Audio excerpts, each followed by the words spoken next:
Okay friends, आज हम पढ़ेंगे this, that, these, those, such and the Sam.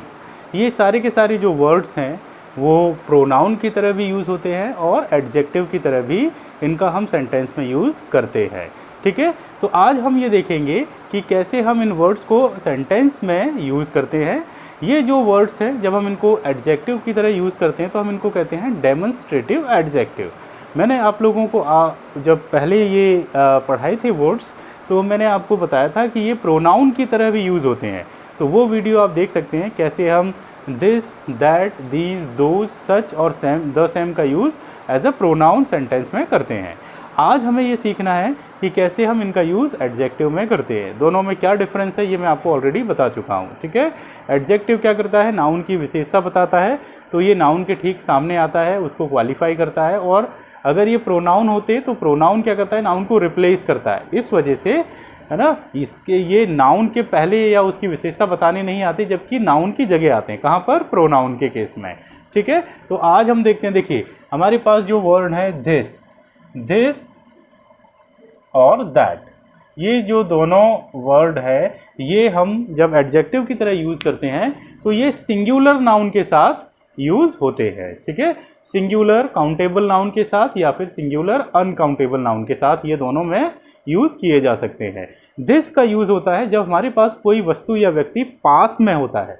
ठीक है, सिंगुलर हो और पास में हो तो हम दिस का यूज़ करते हैं। दैट का यूज़ हम कब करते हैं? जब कोई व्यक्ति या पर्सन या फिर वस्तु हमसे काफ़ी दूर हो और वो सिंगुलर हो, तो हम किसका यूज़ करते हैं?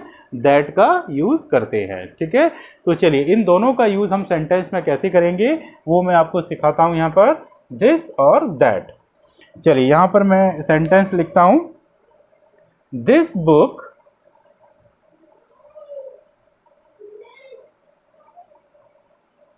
Is very useful. ठीक है, देखिए पहला सेंटेंस लिखा है यहाँ पर। सेकंड सेंटेंस में यहाँ पर लिखता हूं, दैट काउ वॉज ब्लैक, है ना। Third, the water, sorry this water, है ना, द नहीं लगा सकते, दिस या दैट का यूज कर रहे हैं। That water is fit for drinking. Fourth, that tea was very tasteful. Okay, चलिए अब देखते हैं यहाँ पर ये जो चार सेंटेंस हैं, चारों सेंटेंस को हम, है ना, समझते हैं और आप लोगों को इसको देखकर समझ में आएगा कि आखिर कैसे हम इनका यूज सेंटेंस में कर सकते हैं। This book is very useful, यहाँ पर ये जो दिस है एडजेक्टिव की तरह आया है। बुक यहाँ पर जो है वो काउंटेबल है क्योंकि हम इसको काउंट कर सकते हैं, तो ये हो जाएगा आपका singular countable noun. This book is very useful, इसका मतलब है कि यह बुक, है ना, वो बुक हमारे पास में है। This book is very useful, ये जो बुक है वो बहुत ही यूजफुल है, बहुत ही काम की है। दैट काउ वॉज ब्लैक, है ना, दैट काउ मतलब वह काउ, काउ है एक गाय है जो बहुत डिस्टेंस पर है, दूरी पर है, और वो कैसी है? ब्लैक है, काली है। ठीक है, तो ये जो दैट है ये यहाँ पर एडजेक्टिव है। ठीक है, ये ऊपर वाला ये एडजेक्टिव था। काउ यहाँ पर क्या है? सिंगुलर काउंटेबल नाउन है, इसको हम काउंट कर सकते हैं। ठीक है, दैट काउ वॉज ब्लैक, जो काउ है वो क्या है? यहाँ पर ब्लैक है, काली है। This water is fit for drinking, देखिए यहाँ पर ये जो दिस है ये एडजेक्टिव है और यहाँ पर जो वाटर आया है वो सिंगुलर अनकाउंटेबल नाउन है। वाटर को हम काउंट थोड़ी कर सकते हैं, है ना, हम उसको सिर्फ उसकी मात्रा बता सकते हैं। तो this water is fit for drinking, यह पानी पीने के लिए, है ना, उपयोगी है या पीने लायक है। ठीक है, फिट मतलब लायक होना। This water is fit for drinking, drinking मतलब पीना, यह पानी पीने के लायक है। अगला, that T was very tasteful. देखिए यहाँ पर ये जो दैट है ये एडजेक्टिव है और टी यहाँ पर क्या है, singular uncountable noun.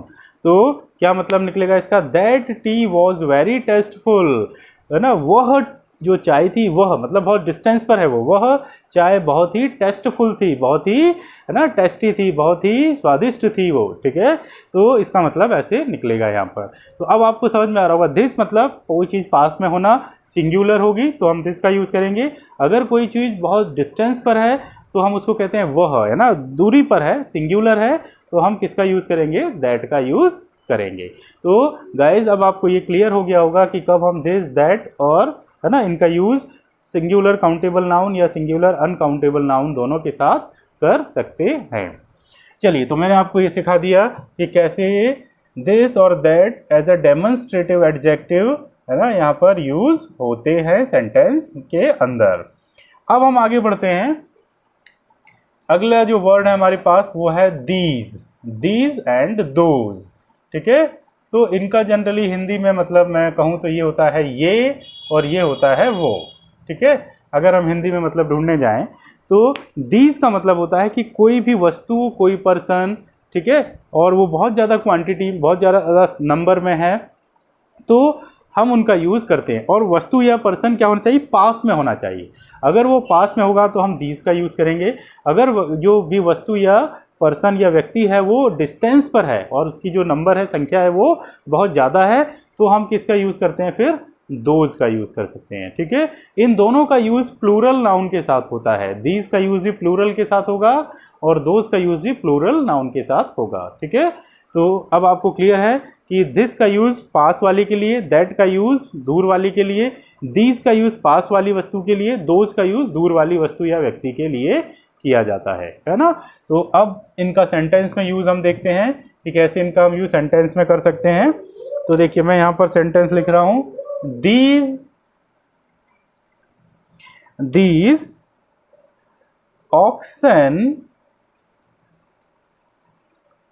are white, okay. चलिए एक सेंटेंस हो गया यहाँ पर। दूसरा सेंटेंस आते हैं, हम उसको लिखते हैं, those horses were इंटेलिजेंट, ठीक है। चलिए दोनों ही सेंटेंस को एनालिसिस करते हैं, क्या है इनका। दीज ऑक्सन आर वाइट, देखिए ऑक्स जो होता है, ऑक्स वो उसका मतलब होता है हिंदी में बैल, है ना। बैल क्या होते हैं, खेती का काम करने के लिए होते हैं, है ना, जोतने के लिए यूज़ किया जाता है इनका। ऑक्स जो है वो सिंगुलर है और ऑक्सन जो है वो प्लूरल है, ठीक है। तो दीज मतलब ये, वो ऑक्सन जो है, जो बहुत सारे बैल है वो पास में है, दूर नहीं है। दीज ऑक्सन आर वाइट, ये जो बैल हैं, बहुत सारे बैल हैं यहाँ पर, वो कैसे हैं, वाइट है, सफ़ेद हैं, ठीक है, कलर उनका सफ़ेद है। दोज हॉर्सेस वर इंटेलिजेंट, अब देखिए यहाँ पर दोज मतलब डिस्टेंस पर होना, बहुत दूरी पर होना। दोज हॉर्सेस, है ना, हॉर्सेस मतलब घोड़े, वे हॉर्सेस या वो हॉर्सेस, है ना, वर इंटेलिजेंट मतलब वो कैसे थे, बहुत ही बुद्धिमान थे, होशियार थे। तो वो घोड़े बहुत ही बुद्धिमान या होशियार थे, ठीक है। वर मतलब ये पास्ट में चला गया, ठीक, ये प्रेजेंट टेंस है यहाँ पर, ठीक। तो दोनों तरीके से यानी मैंने आपको बता दिया कि दीज का यूज़ कैसे हम कर सकते हैं और दोज का यूज़ हम कब कर सकते हैं, ठीक। तो फिर से एक बार रिपीट करते हैं, दीज ऑक्सन आर वाइट, ये जो बैल हैं वो कैसे हैं, वाइट है। दोज हॉर्सेस वर इंटेलिजेंट मतलब वो जो घोड़े हैं वो कैसे हैं, बहुत ही बुद्धिमान थे, ठीक। तो इस तरीके से आप इनका यूज़ सेंटेंस में कर सकते हैं। अब आपने ध्यान दिया होगा तो ये दीज और दोज का यूज़ जो किया गया, तो इनके बाद जो नाउन आ रही है वो प्लूरल है। ऑक्सन जो है वो प्लूरल नाउन है, ठीक है। हॉर्सेस जो है वो प्लूरल नाउन है। तो दीज और दोज का यूज़ हमेशा प्लूरल नाउन के साथ किया जाता है। चलिए अब हम आगे बढ़ते हैं। मैं आपको यहाँ पर, है ना, और बताता हूँ कि अब बचा हमारे पास सच, ठीक है, सच, और दूसरा है द सेम। ये दोनों ही वर्ड का यूज़ हम, है ना, किसी भी तरह की नाउन के साथ कर सकते हैं, चाहे वो सिंगुलर काउंटेबल नाउन हो, है ना, सिंगुलर काउंटेबल नाउन या सिंगुलर अनकाउंटेबल नाउन या फिर प्लूरल काउंटेबल नाउन, है ना। Singular countable noun SCN, singular uncountable noun plural countable noun, है ना। इनका मतलब क्या हुआ, ऐसी नाउन जिनको हम काउंट कर सकते हैं और वो सिंगुलर होगी, ऐसी नाउन जिनको हम काउंट नहीं कर सकते बट वो सिंगुलर है, ठीक है। सिंगुलर काउंट नाउन क्या हो सकती है, जैसे बुक, पेन, है ना, काउंट कर सकते हैं हम इनको, सिंगुलर है। सिंगुलर अनकाउंटेबल नाउन में क्या जाता है, जैसे शुगर, मिल्क, एयर, ये सिंगुलर अनकाउंटेबल, इनको हम काउंट नहीं कर सकते। प्लूरल काउंटेबल नाउन जैसे बुक्स, पेन्स, ठीक है, हॉर्सेस, तो ये प्लूरल काउंटेबल नाउन हो गए, इनको हम काउंट कर सकते हैं। तो इन सब के साथ, है ना, तीनों ही तरह के नाउन के साथ सच का यूज़ कर सकते हैं, द, सैम का यूज़ कर सकते हैं। अब कैसे कर सकते हैं, देखिए उसका एग्जाम्पल देखते हैं हम। मैं यहाँ पर एग्जाम्पल लिख रहा हूँ, जैसे सच a boy, such a boy, ठीक है। फिर देखिए यहाँ पर एक और मैं लिखता हूँ एग्जाम्पल, सच बॉयज, ठीक। थर्ड एग्जाम्पल लिखते हैं, सच coffee,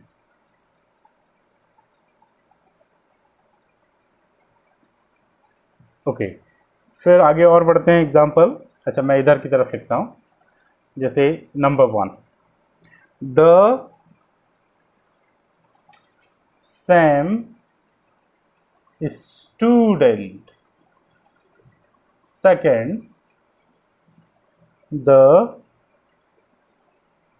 Sam students, third, the Sam coffee, okay.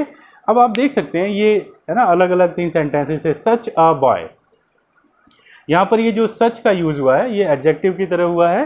A boy यहाँ पर सिंगुलर काउंटेबल नाउन है, ठीक है। यहाँ पर ये प्लूरल काउंटेबल नाउन है और ये सिंगुलर अनकाउंटेबल नाउन है। देखिए आप देख सकते हैं, such a boy, such boys, such coffee, ठीक है। तो इस तरीके से हम ये सिंगुलर काउंटेबल नाउन के साथ, प्लूरल काउंटेबल नाउन के साथ, सिंगुलर अनकाउंटेबल नाउन के साथ सच का यूज़ कर सकते हैं एज अ एडजेक्टिव। फिर ऐसे द सेम स्टूडेंट, है ना, वही स्टूडेंट, द सेम मतलब वही, द सेम स्टूडेंट, देखिए आप यहाँ पर देख सकते हैं ये सिंगुलर काउंटेबल नाउन है, स्टूडेंट्स यहाँ पर प्लूरल काउंटेबल नाउन है, कॉफ़ी यहाँ पर सिंगुलर अनकाउंटेबल नाउन है, ओके। तो ये जो वर्ड है सच और द सेम, उनका यूज़ हम एज अ एडजेक्टिव इस तरीके से सेंटेंस में कर सकते हैं। Such a boy, such boys, such coffee, ठीक है, इस तरह की कॉफ़ी, इस तरह के बॉयज़, इस तरह का लड़का, है ना। हिंदी में इसका मतलब अगर हम निकालने जाएंगे तो ऐसा कुछ होगा, सच अ बॉय मतलब इस तरह का ये लड़का, सच बॉयज़ मतलब इस तरह के लड़के, सच कॉफ़ी मतलब इस तरह की चाय, इस तरह की coffee. The same student, the same student मतलब, है ना, जैसे हम बात किसी सिमिलैरिटी की बात करते हैं, है ना, कि इसके जैसा, द सेम स्टूडेंट, उसके जैसा, है ना, सिमिलर स्टूडेंट, एक जैसा विद्यार्थी, द सेम स्टूडेंट्स, है ना, यहाँ पर बहुत सारे स्टूडेंट की बात हो रही है ना, एक जैसे विद्यार्थी, एक जैसे स्टूडेंट्स। द सेम कॉफ़ी, है ना, एक जैसी कॉफ़ी, एक जैसी, जो भी हम यहाँ पर बीवरेज का यूज़ कर रहे हैं, चाय, कॉफ़ी, जो भी है, ठीक है, उसके लिए हम इस तरीके द सेम कॉफ़ी, ठीक उसी तरह की कॉफ़ी का यूज़ कर सकते हैं।